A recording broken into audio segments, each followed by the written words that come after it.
Chakota ubatus yaada keesi hubadheera hangami jakootaatus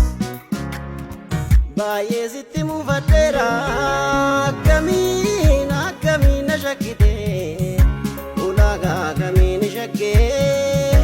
otoo siif otoo nama namu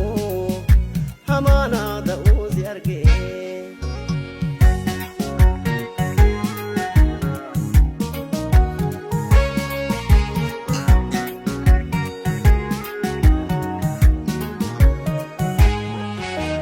Fateetan dhukkuba garaa koo borii keenyaa fi gata cimeenii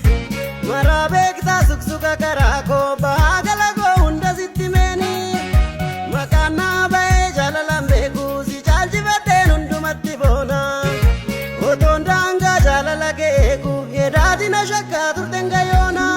sitti wallaalee amalli kee inni duraanii har'a jijjiirame turraanii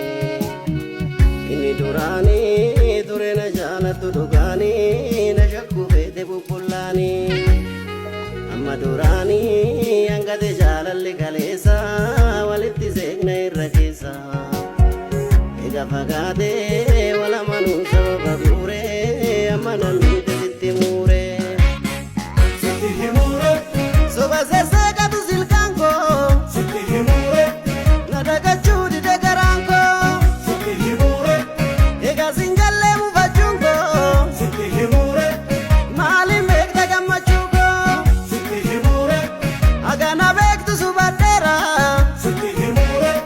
baay'ee sitti mufadheera agana beektu subadheera baay'ee sitti mufadheera.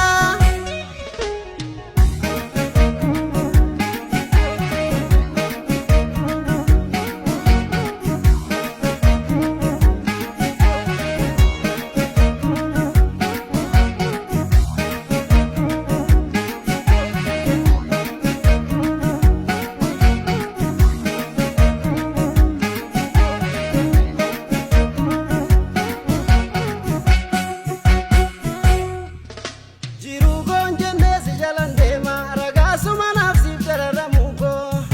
firarraa citee sitti hafeetanii ulaagaa akkamiin shakkamuun koo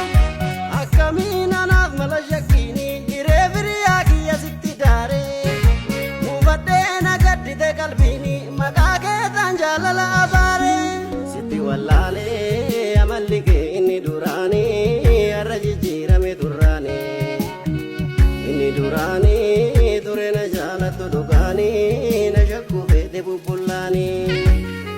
amma duraanii hangate